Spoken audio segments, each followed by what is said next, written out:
কিয় তোৰ আচৰিত হ'ব লগা কি হ'ল মাজনীক আৰু সদায় ঘৰতে ৰাখিম নেকি মইতো তেনেকৈ কোৱা নাই কিন্তু কথাটো এবাৰ মানে মাজনী বাইদেউ সুধিব লাগিছিল মাজনীক তাইক কিয় সুধিব লাগে আৰু সুধিলেও মোৰ কথা তাই নামানিব বুলি ভাবিছ নেকি কিন্তু দাইটি কমল দা আৰু মাজনী বাইদেউ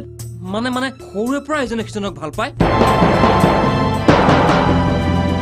কানাই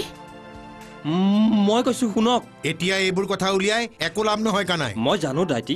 লাভটো হ'বই নোৱাৰে কিন্তু লোকচানটো হ'ব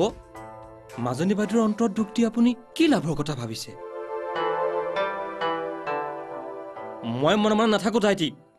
মামা আৰু তোমাৰ মাজত কোনে কাইটিয়া জেঙৰ জেওৰা দিছে মই তাক উভালি বাহিৰ কৰিমেই তুমি চাই থাকিবা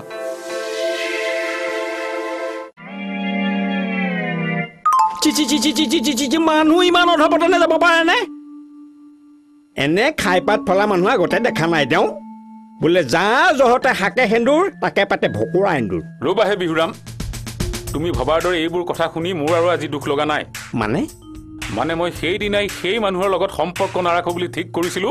যিদিনা গাঁও পঞ্চায়তৰ নিৰ্বাচনত মোৰ বিৰুদ্ধে মনোনয়ন পত্ৰ দাখিল কৰিছিল কিন্তু বিহুৰাম কক বৰুৱালেও কিন্তু মোৰ নামো বিনন্দ বৰুৱা আনন্দীৰ জীয়েকৰ বিয়াৰ ৰভাৰ লাইটৰ পোহৰত মোৰ ঘৰখন অন্ধকাৰ যেন লাগিবলৈ নিদিওঁ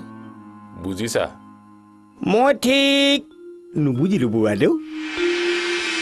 একেদিনাই ময়ো মোৰ ল'ৰাৰ বিয়া পাতিম বিয়া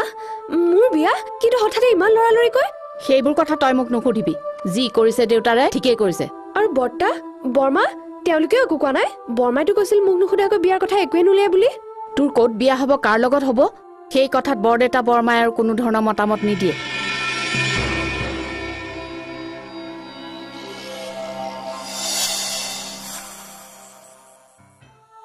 তই মোক দোষ দিছ নেকি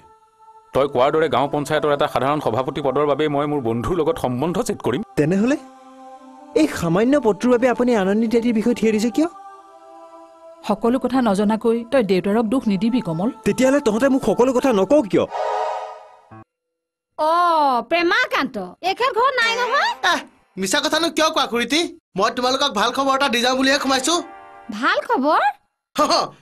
এক নম্বৰ মোক দিবলৈ থকা 1000 টকাৰ কাৰণে তেওঁ আৰু পলৰ প্ৰয়োজন নাই টকা মই পালো পালি নে হেইয়া তই এনে গণ্ডগোলখন কৰি তই মোক বদনামত পেলালি আৰু সেই হাজৰিকা বোলাটো হাজৰিকা মানে আমাৰ সভাপতি আৰুনো কোন হ'ব তোৰ সেই 1000 টকাৰ কাৰণে এই বিহুৰাম ভৰালীক কমটো অপমান কৰিলে নে আজিও সেই দিনটোৰ কথা মনত পৰিলে মোৰ গা খঙত একেবাৰে কঁপি উঠে এনেকে নিজৰ গাঁৱৰ মানুহ থাকিবলৈ তোমাৰ লাজো নালাগেনে পঞ্চায়তৰ সভাপতি হিচাপে এইবোৰ কথা তোমাক ক'বলৈ বাধ্য হৈ মইতো লাজ পাইছো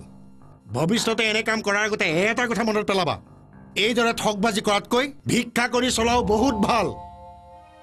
সেইদিনাই মই ঠিক কৰিছিলো যে আনন্দী হাজৰিকা আগমনৰ পুতক মই তুলিমেই থোৱাহে বিহুৰাম দাইটি আৰু তেকনো তুমি কিটো কৰিব পাৰিছা কি কৰা নাই মই কৰিবলৈ বাকী থাকিল কি যিজন মানুহৰ লগত তেওঁ ইমান দিনে দপ দপাই আছিল সেইজন মানুহৰ লগতে মই তেওঁৰ সম্পৰ্ক কি হ'ল দাইটি ৰৈ গ'লা যে থাকক দে এই মিছামিছি সেইবোৰ কথা কৈ লাভ নাই পিছে প্ৰেমকান্ত মোৰ হয়তো টকা 1000 কোনে দিলে মানে মই দিছিলো বুজিছেনে পিছে এইবাৰ আপোনাৰ বিমানে বিপদ হ'ল বুলিয়ে ধৰক আৰু এইবিলাক কথা বিনন্দ বৰুৱাৰ কাণত পৰাৰ লগে লগে প্ৰেমকান্ত তইও মোৰ লগত এনেকে শত্ৰুতা কৰিলি নে সেইবোৰ থওক